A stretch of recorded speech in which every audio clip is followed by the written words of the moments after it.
Was part 2, right? Yeah, oh, good. Good. We're in good shape then. Anyway, we are in the series on I've called the series on the kingdom and the power, because we are looking back at over a quarter century of God teaching us about his kingdom and releasing his power through us. And so it's a great title for a series where we've seen so much of the power of God. Last week we talked about Irene and about the fact that how God orchestrated that. He initiated everything. Sometimes people think, well, how did you get involved in praying against storms? And the answer is because God chose to do it through us. Okay? And the first success was all we needed. You know, someone asked me once, just recently, and about my early experiences with the things of God. And I just told them about when I was an intern at the seminary I went through, a non-charismatic seminary, and I saw a man healed of congestive heart failure in a supernatural, incredible way. And the Lord used a word of wisdom, gave me a word of wisdom about how I needed to break through this man's inability to believe and see something happen. Now, by the way, I know all this from now knowing, looking back what happened. Then I was as clueless as you can imagine. But when he got healed of congestive heart failure, this was 1985, he lived well into the 2000s. And in a denomination with no faith, they wouldn't even acknowledge that God healed him. It just wasn't part of their grid work. It's kind of nice. Well, I'm sure happy you're around. Don't know what that was all about, but here's what happened. I was ruined. I was absolutely ruined. I was just like, you see that happen once? You don't ever want to see it stop. And so now, and I said that. I said, when I saw that, one of the guys that I was sharing it with said, you were ruined. You couldn't stay in that denomination any longer if they didn't believe the same way that you did, because you now had an experience that was far more above and beyond what you had ever had before. And now how you go backwards? You don't. Well, hey, that's the same thing that happened with Hurricane Irene. How do you go backwards? Well, by God's grace, you don't. Although every demon in hell wants you to go backwards. And they want you to, they want to intimidate, they wanted to do whatever they can to shut us down. Now, here's the thing. In 1999, we saw God moving through us to deal with Hurricane Irene.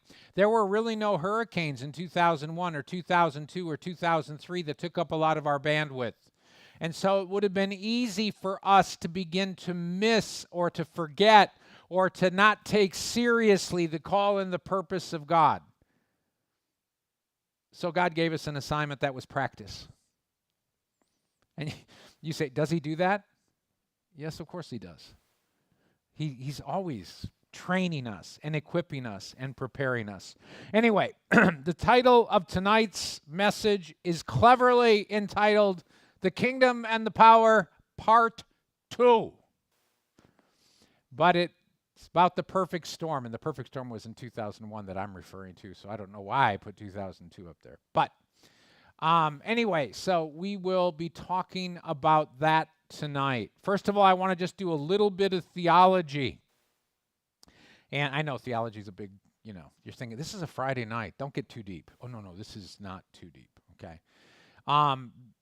In Mark chapter 11, verses 22 to 24, Jesus was talking to his disciples, and he had just cursed a fig tree, and the disciples were amazed it actually got cursed, right?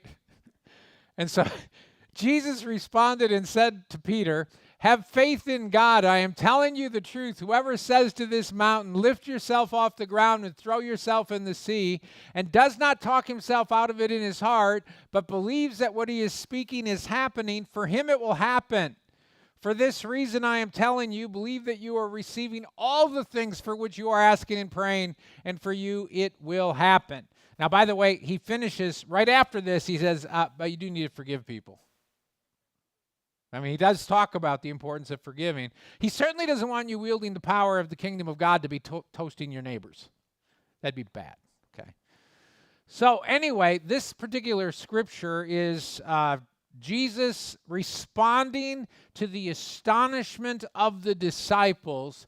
And he said, hey, you should be able to do this. He said, just don't talk yourself out of it. And how often do we do that? That's what we have to rise above. We have to get above talking ourselves out of it.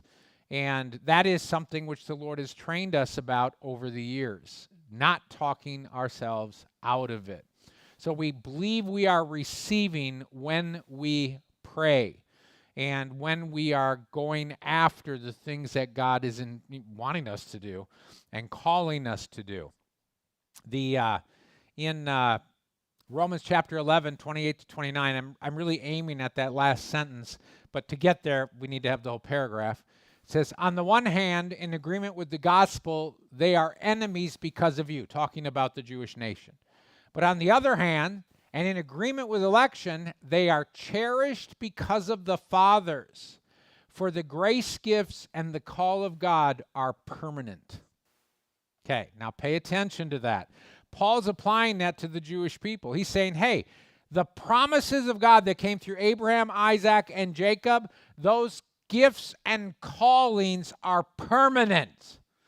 That's why today we still expect God to be working with the nation of Israel. We don't baptize everything that the current nation state does by any stretch of the imagination, but we do understand that the Lord called his people and said he would reconstitute them in the land in which they live, and now he is working his plan in them. And we're going to see by the culmination of the age, the things that God has prophesied about Israel becoming reality. Okay, so, however, for our purposes tonight, we're not talking about the nation of Israel. We're talking about that last sentence. The grace gifts and call of God are permanent. Okay, that's important. Okay, because when you have achieved something in the Spirit, it's permanent.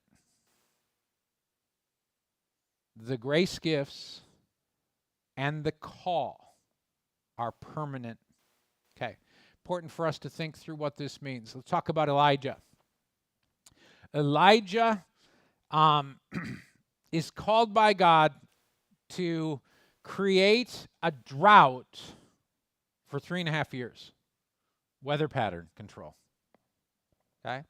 There's going to be a famine here, a drought that will impact the entire land until I say differently. That's a bold statement to the king that Elijah made.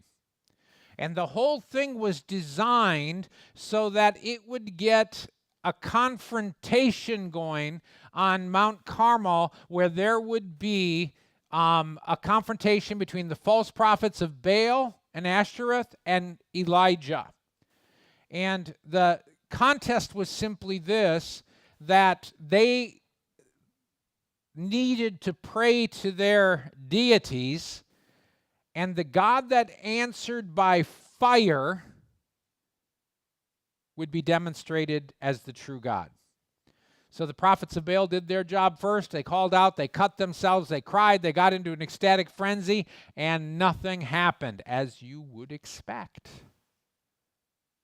And then Elijah sets it up so that it's almost impossible.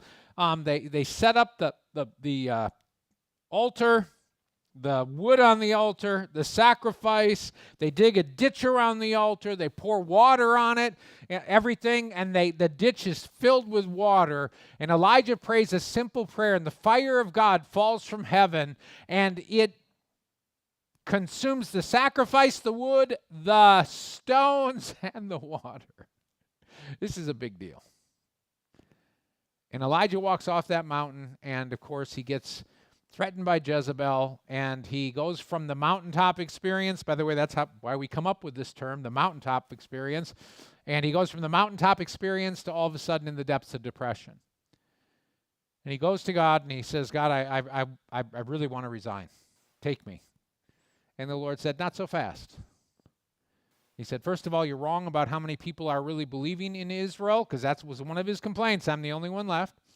And he said, but here's what we do. I accept your resignation, but you need to do some things. You're not out of here yet. There's some stuff that you have to do. Now, along the way, as Elijah is doing the things that he's supposed to do, we get to 2 Kings chapter 1, and he's up on a mountainside, and the king has had a problem, and he sends a messenger out to go consult with some false gods, and Elijah intercepts the messengers and says, hey, what's going on? You shouldn't be wasting your time going to the false gods. There's a true God in Israel, and gives a prophetic word about what was going to happen to the king.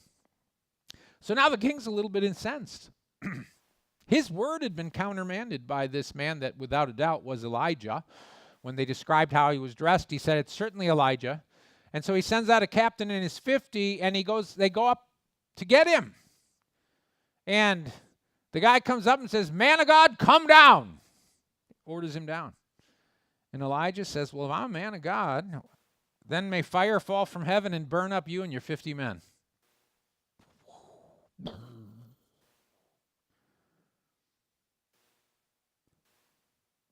The grace gifts and the call are permanent. That wasn't a coincidence that the same exact thing happened when he called the fire down. He had already achieved that on Mount Carmel. And once he had achieved it, he had the ability to repeat it. And so when the next group of captain in his 50 came, same exact thing happens. By the time the third guy comes, he's on his knees begging. Because it's clear Elijah can call this fire down at will. Because he's achieved it. Okay. When we were able to stop a hurricane that was supposed to be devastating and bring it down to barely a Category 1, we had an achievement. And we had authority.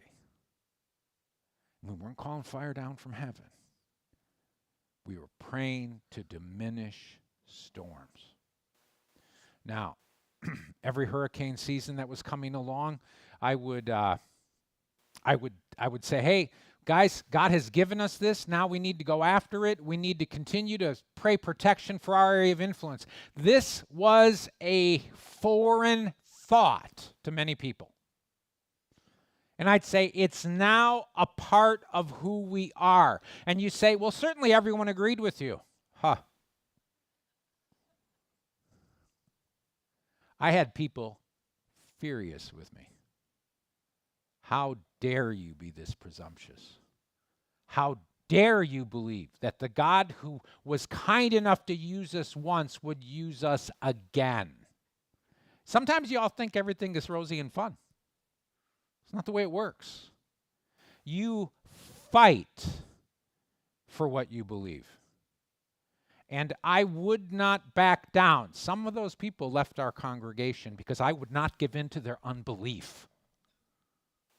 I understood the scriptures. And I know what the scriptures say.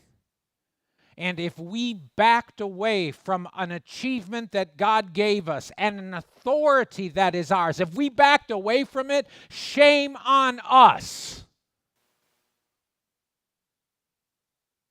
You guys know our history as well as I do. This area would not be the way it is right now if we had backed away from our calling, because Irene was just the beginning.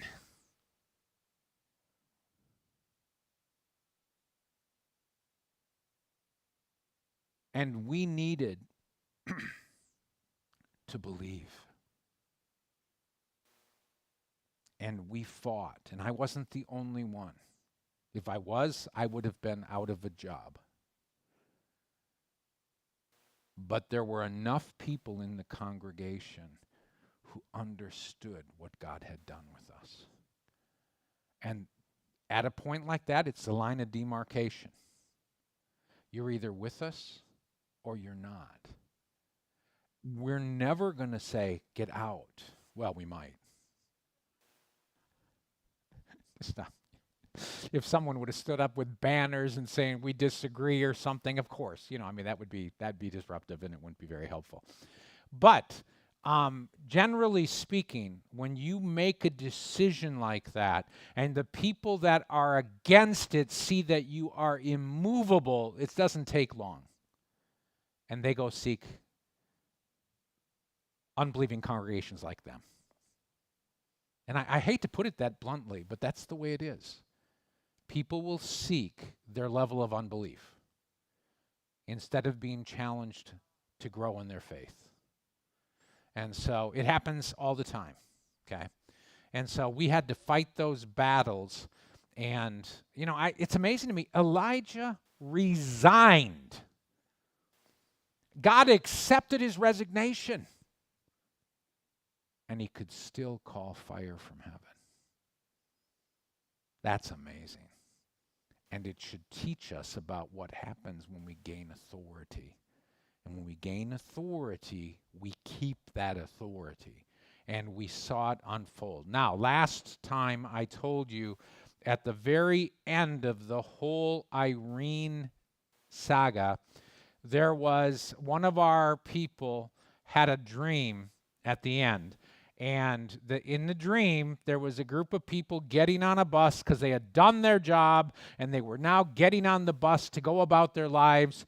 And this person had a dream, and she looks back, and she sees 3 funnels on the horizon. Now, when she told me that dream, if you thought I was excited, I wasn't. I was like, oh, what does that mean? Okay. What it means is that God was giving us something to practice with. And so I want to talk about the perfect storm. Okay, what's a perfect storm? Well, in common understanding, it's when 3 storm systems come together and form a perfect storm, and they're generally devastating. And of course, there was a movie out by that name about one of those systems. I believe it was in 1991. And in the 1991, that storm systems came together, and it really caused a lot of devastation. And so they made a movie about it and about the fishermen that were affected by it and all those sort of things. Remember, George Clooney was in it, and I'll show you the thing in a minute. But so that follow-up dream to Irene spoke about those 3 storms coming together, 3 funnels on the horizon, and all of a sudden, we are in 2001. 6-8 months after Irene, and we've already decided that we are going to start praying every June about storms. And so we got through June doing what we do right now. We got together and we prayed that there would be no storms that would impact our area of influence and that the Lord would show them to us. We were always looking for dreams and revelation because that's how we started out. And here's a simple truth. If you're going to do your job, God doesn't need to give you a vision or a dream. You understand what I just said? Why don't we get a lot of dreams about storms anymore? Because we're doing our job. Okay? We don't need dreams or visions to give us direction. The Father has already called us to be in His family, take His authority over storms, and we're involved in the family business. And so unless there's something tricky going to happen, He doesn't need to speak to us about them anymore. He does. He's very gracious that way. Last year He told us there would be 5 storms we had to grapple with. It turns out there were 5 major hurricanes, I think it was, or 5 named storms, I think, something like that. That's from last week. Anyway, or it'll be coming up. Anyway, so But he does speak to us about things just to give us heads up on things, to let us know. But it's not like we absolutely need to know that stuff. That's just him being kind, having a relationship with us. But in these early years, he really wanted us to practice. He wanted us to understand that we had different callings. So we had that dream that someone had, right at the end of the whole Irene saga, and then we basically radio silence. We went through June, and we did our prayer time because we now had gained some authority in praying against storms. And so we met and we prayed for a couple different times on Friday nights in June. And then at the end of June, and there was, of course, some, the pre, build up to the movie that came out. The Perfect Storm came out on June 30th of 2000, okay?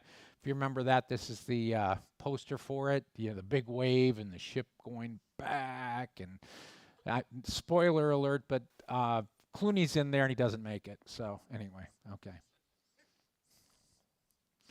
Anyway, the Perfect Storm movie comes out. Now, so we've got the Perfect Storm movie. Great. Then all of a sudden, on July 2nd, the Lord speaks to us about this giant, ugly storm in the mid-Atlantic. Now, if you haven't noticed, we're not in the mid-Atlantic. And he's talking to us about a storm in the mid-Atlantic.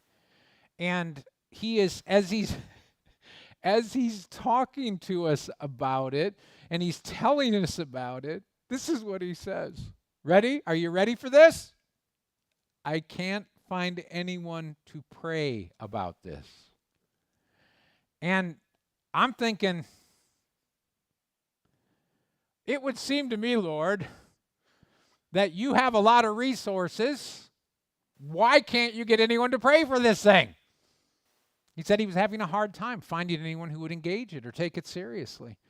So the Lord gave us this word about a storm that was going to hit the mid-Atlantic, and we start to engage it and ask the Lord.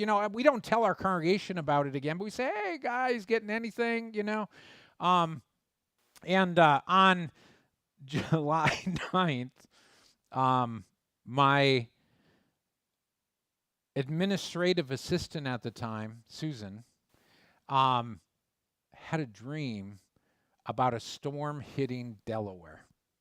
Now, we hadn't told her about the mid-Atlantic thing that the Lord had shown us.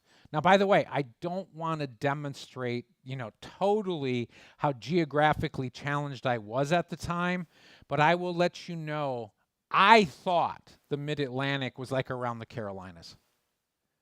And it wasn't until she had this dream, she says, I had this dream about a storm hitting Delaware, and I told her, and that's where she was from. And I said, wow, well, I don't know if it's talking about the same thing, because what we're talking about, the storm that the Lord showed us, is going to hit the mid-Atlantic. And she looked at me and with those pity in her eyes. You poor Wisconsin farm boy. You don't even know where the mid-Atlantic is.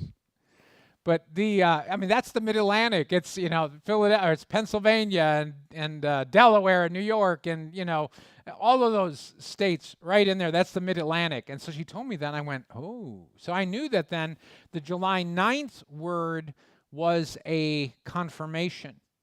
Now, before we got to that, two different groups of our intercessors who knew nothing about what God was sharing with us had visions from the Lord about a storm hitting an area of the United States.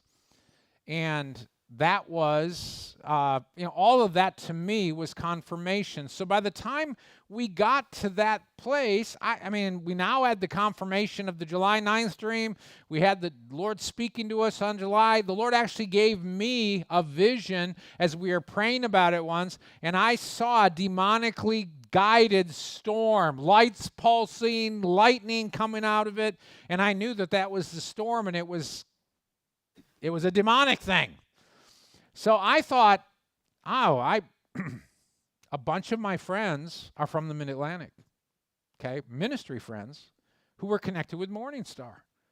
And I thought, they walked through with us all the way through the Irene thing, praying for us and encouraging us, and God showing everything along the way. So they've had the same experience. They live up there. They have authority in their area of influence. And so I thought, great, I'm going to get rid of this thing.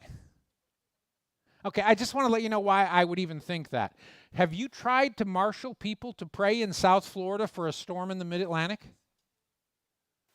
It's easy to get a prayer meeting going when there's a hurricane out there because it impacts us.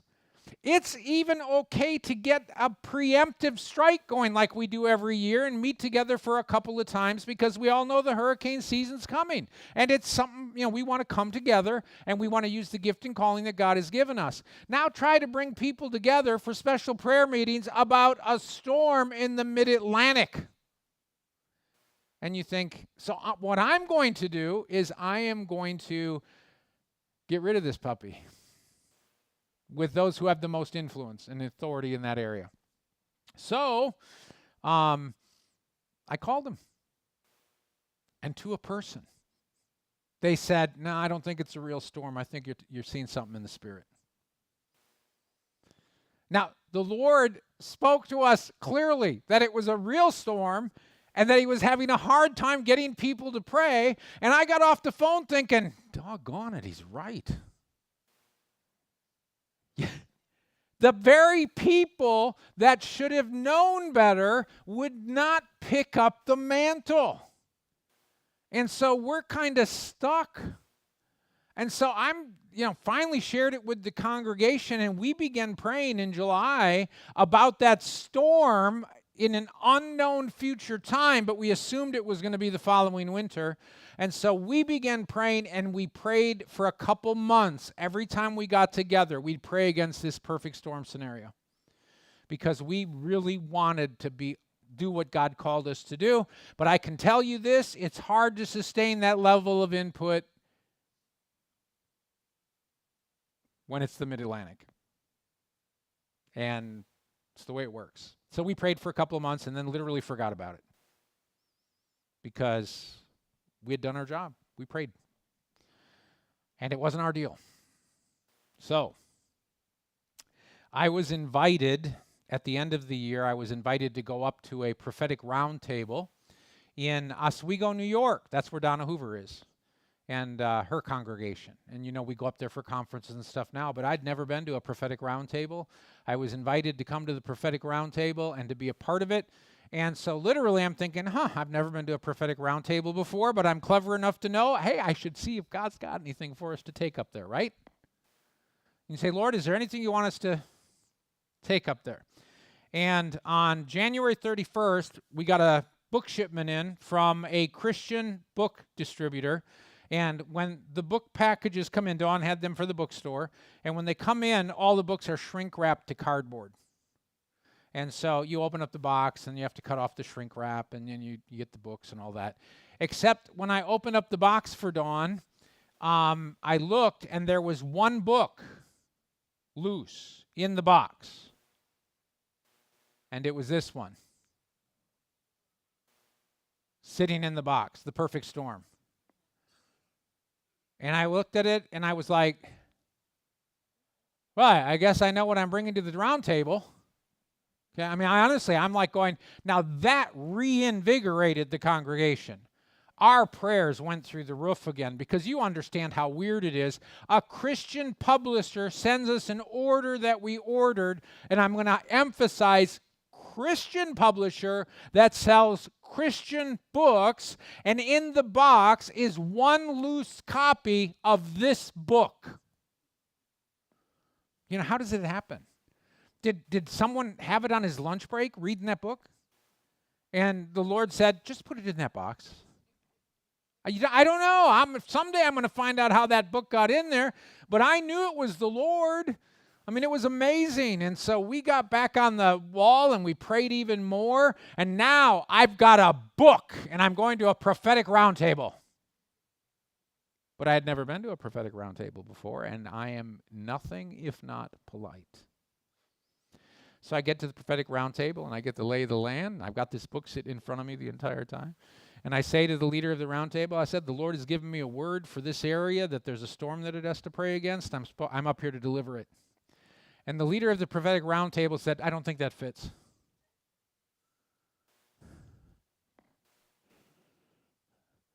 I was like, what? Well, we'll see if it fits. We'll see if it fits. So we went through that prophetic roundtable, got to the end of it. The entire time I've got my book out ready to go. And we closed the prophetic roundtable, and the guy, he said, yeah, it just didn't fit. And I walk away from that prophetic roundtable going, doggone it, you really can't find anybody that wants to pray about this. I'm at a prophetic roundtable bringing a prophetic word from the Lord about a storm. Everyone there knew what we had just gone through, and yet they would not take it seriously. And I was like, that's a lot harder than what I thought, okay? Because I just didn't gain any traction there at that roundtable at all. So anyway, I come back and I say to the congregation, if it's to be, it's up to us. It doesn't rhyme quite as if it's to be, it's up to me, but I said, we have to pray this thing away. God's called us, and he told us right up front, I'm having a hard time finding people to pray, and I'm in agreement with God. It's hard to find people to pray about this. And so we began praying, and then on March 2nd, the storm of the century is predicted for the Mid-Atlantic. And I mean, it went crazy. The forecasters went nuts. All the models said, I mean, the Weather Channel was involved, all of the broadcasts, all of the forecasts. March 4th, the Weather Channel called it the perfect storm. That because 3 systems were coming together, and they were going to just do awful things to that whole arena. And it was supposed to hit March 5th. And so they called it the perfect storm, and one governor after another declared a state of emergency and shut their states down. Kept their employees home, some for 2 days. I mean, you understand the money that this costs a state and businesses. We're talking about millions and millions of dollars for each one of the states that does this, probably billions by the time you add all of them, shutting down their states, shutting down their commerce, and just furloughing all their employees and saying, don't come in. And they did that all because they know on March 5th, this storm was going to hit. And so states were closed down, things were happening. And on March 5th, nothing happened. It just all came together, and they said there was one that was delayed here, and this one was delayed there, and so it just never happened. And so it's March 5th. This perfect storm is supposed to be hitting. You know, I was interested in what's going on. And I'd heard that nothing was materializing, so I called one of the people that I had called to get them to pray about the storm. And I said, what's going on? And she said, oh, my goodness. You wouldn't believe. I'm listening to talk radio right now, and they're ready to hang everybody. Because this, again, costs so much money, and so it's just incredibly expensive. And they're trying to blame everyone in the world. There was actually one forecaster that they were trying to hang it on and then hang him. And she said, so they're really angry at just about everyone they can, and they're all aimed in the wrong direction. I said, why? She says, oh, I know whose fault it is. It's yours. And I went, yeah. You know, but it really was the Lord.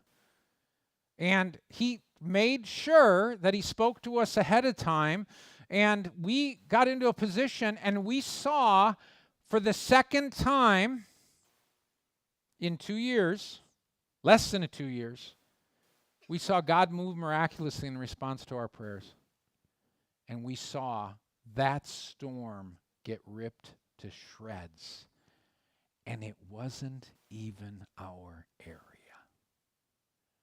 That was to me one of the most exciting things. In the USA Today on March 6th called it the imperfect storm. You can still Google it. Just type in the imperfect storm, the USA Today headline will come up, because it was just saying, there were headlines that were screaming bloody murder all over the place at that particular time. If you ask an AI about it today, it'll give you the whole scenario and how bad it was and how upset people were. And here's what it was for us. Practice. Because the Lord, we weren't going to step into some very difficult times with hurricanes until 2004. And so from 1999 to 2004 is a big stretch. And if the Lord had not kept us fine-tuned, we easily could have gotten rusty. And in 2004 and 2005, you couldn't afford the rust, because it was pretty bad. And we'll be talking more about that next week. But it was a time where the Lord once again reaffirmed that the gifts and the calling are permanent. Even outside our area of influence, it's always better when you have someone who, in my opinion, Lord may say someday that's dumb. Anyway, but it's always better, in my opinion, if you're going to have someone pray for something, that they have a little skin in the game, that it's their area of influence, that they are going after it with a little bit of understanding that this is something that God has given them because they live there and it's their area of authority. But because of the fact that no one else was willing to pray for it, he kind of killed two birds with one stone. He took care of the storm and he trained us at the same time. Because now, after 2 times that we saw incredible, miraculous responses to our prayers, we were ready to take on anything. Our faith went through the roof. I was keeping a journal of notes during that time, and part of the journal was a letter, an email that I had written somebody explaining this whole thing and what had happened. And that person knew all about Irene and how public it was. And I said, this one wasn't public at all. There's probably only a couple hundred people that knew about it. I said, but what happened for us is our faith was increased. And God made us into even higher level warriors as a result of a storm that we never even got close to. That is very much fun. And helps us understand the purposes of God at a higher level. Again, next week, we're going to look at 2004, probably not 2005 next week. I think we'll be able to just stick around 2004. Those were busy years. Those were the crisscross years. Okay, remember where Kissimmee kept getting hit? I hate to be in Kissimmee during those times. But we're going to see how God continued to show us our authority and why now we are in a far different place than then. But you understand, in the first time, the first 1999 Irene, we were really thinking, is this going to work? God help us. And he'd be building our faith every step of the way. He just poured out so much information, we would have been faithless not to continue to believe. And then through this storm, he helped us understand, I've given you something permanent. And that helps tremendously with our ability to take on a lot of the things that were going to be coming our way. So anyway, the imperfect storm is what it turned out to be. And by God's grace, we had a chance to be a part of it. By the way, all those New Yorkers, all those New Jersey people, all those Pennsylvanians, they owe a debt to South Florida. Think about it. I like that. Lord, thank you for this opportunity to look once again back in our history as we look back at a quarter century of messing with weather. I ask that you would continue to use us, and as we go through this series, to help us to step into everything that you have for us in faith and understanding. In your name, Jesus, I pray. Amen.